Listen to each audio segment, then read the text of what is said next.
Hi, everyone. This is Anna, the creator of the Right Sizing Your Body Facebook group. And welcome to my kitty bear who just jumped in front of the camera. First of all, let me welcome all the new members. I'm so glad that you're joining. This is a pretty new group, and so we're just getting started and getting going. And this is my second Facebook Live in the group as well as ever in my life. So I'm still learning about this, and thank you very much for your patience as I get up to speed on the technology, as well as just learning what I need to say, and being succinct and interesting, I guess. So today, what I want to talk about, though, is I often ask my clients, and I've asked the question in the group, what's your biggest obstacle to weight loss? And people have all kinds of different answers. And some of the common answers are evening eating or afternoon eating, when you have that slump in the afternoon and you just eat for calories, for energy, or whatever that is. And then in the evening you eat dinner, and then it just keeps going and going. Some people have said taste, that they want the taste of those really rich foods. So all kinds of different answers that I've gotten over time. And what I can boil it down to, I can't think of an answer that I've ever gotten that I couldn't boil down to the mind in some way, shape, or form. It's always about the mind and what the mind is doing, and the habits, and just the unconscious eating, really, the eating without awareness and without intention. And so I want to just say that all of that is changeable. If it has to do with the mind, it's changeable, absolutely.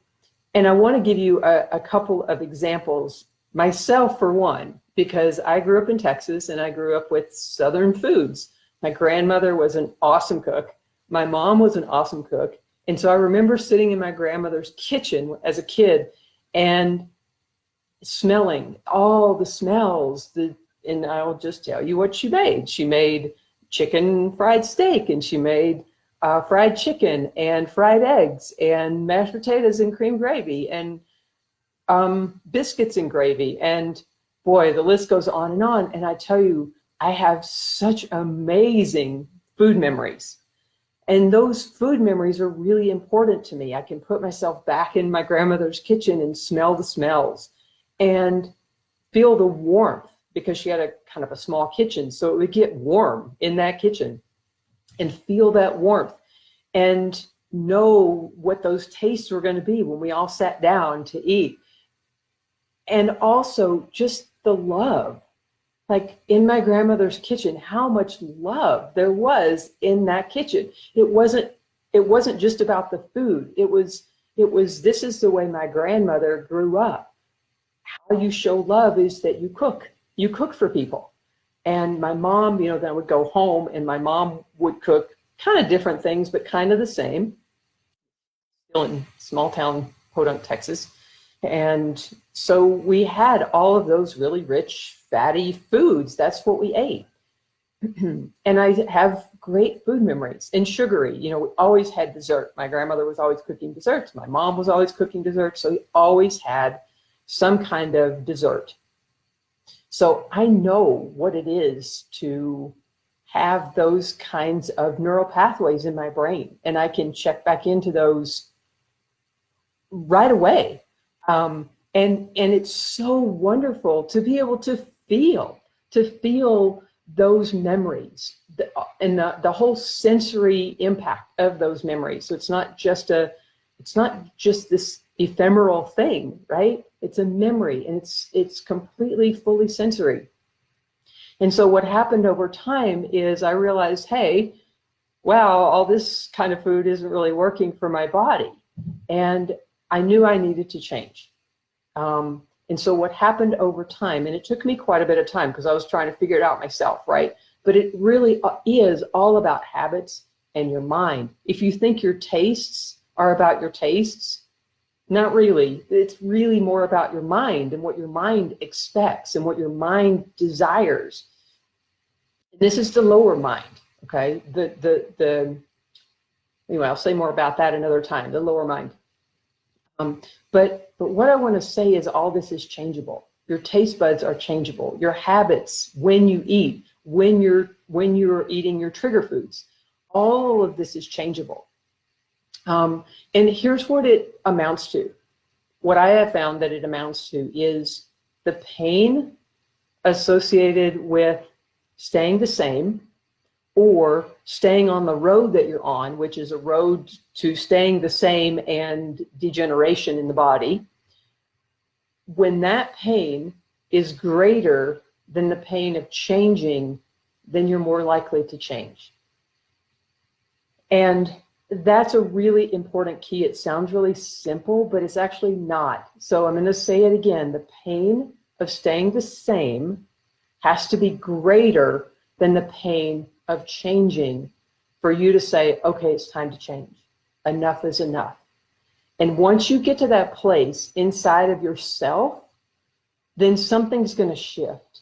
And it really takes something to get to that place inside of yourself to say, all right, the pain of staying on the road that I'm on is greater than the pain of making the changes required to get on the road to health and longevity and weight loss and a trimmer, right-sized body.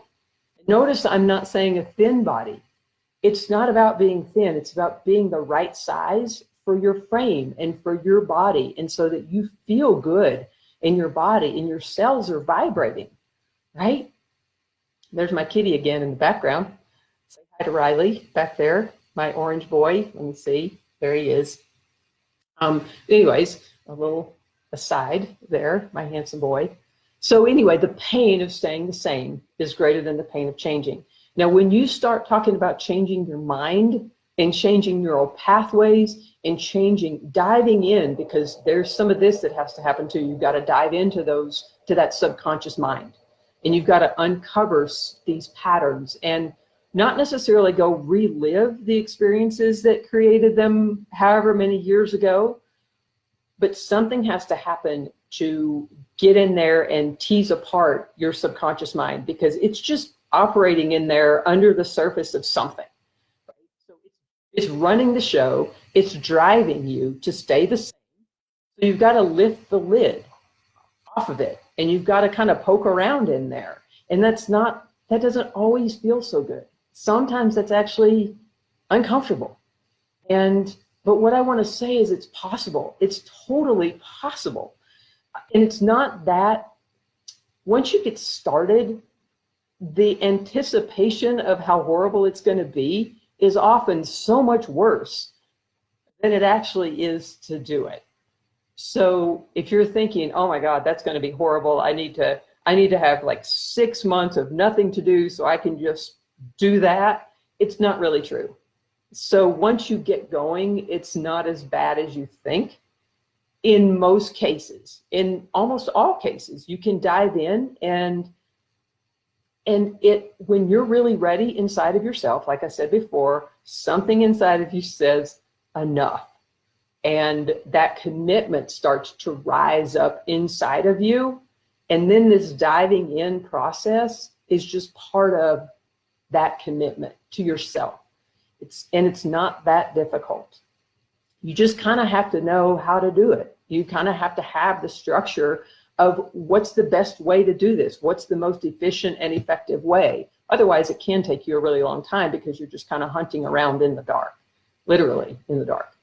And so I want to give you an additional example of a client. So with my clients, I ask them, how are you doing? Give me an update. What's happening for you? I'm always checking in with them because I want to know that everybody's on track and what's happening and how can I help? And so I asked someone and she gave me this example she gave me this that is happening for her that I'm going to use it as an example. She said, in the afternoons, I always have a craving for dark chocolate.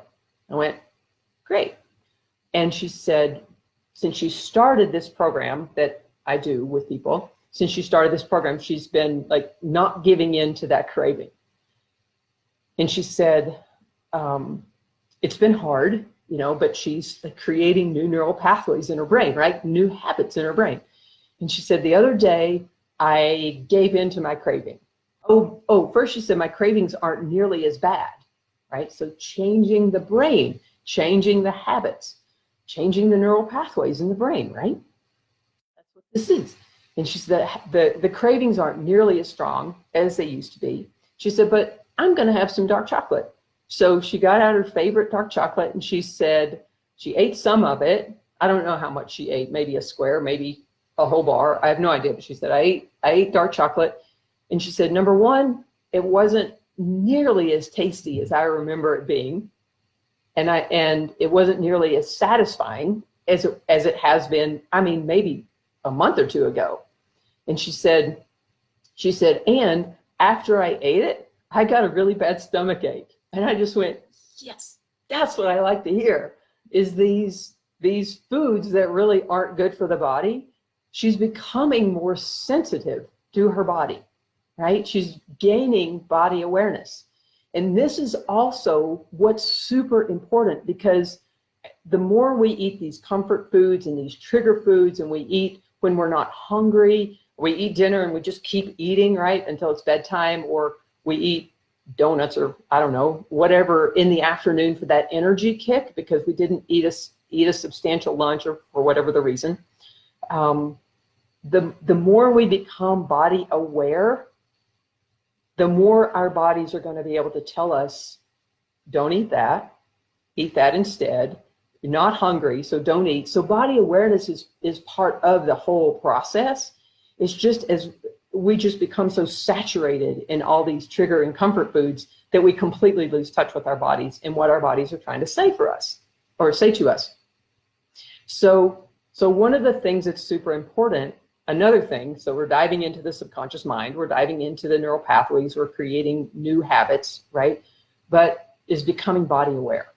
And that takes practice. That's all it is practice.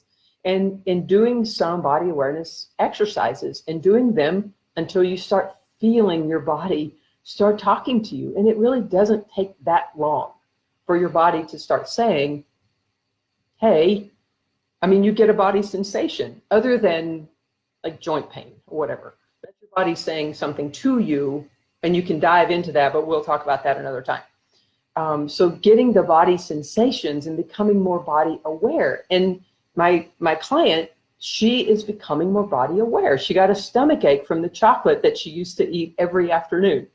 So I was thrilled that she had this sensation, not necessarily that she got a stomach ache, but if that's what it takes at the beginning, then great, I'm all for it. So I just want to say that, let me see, I've got a little list over here that I wanted to cover. Oh yes, so I just wanted to say, I just encourage you to really look inside of yourself and see if you're ready. Not everybody's ready. That's okay.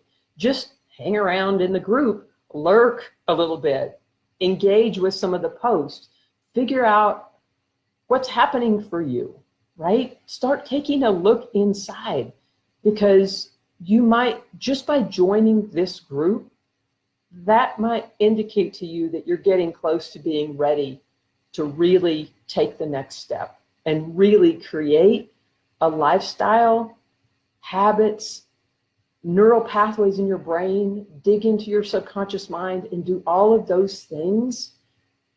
And you're about ready to say enough's enough, okay? By simply you joining this group, because a lot's going to happen in this group. And if you just follow along, and I see that there are comments over there in the chat, and I honestly, I don't, because this is my second Facebook Live ever, right?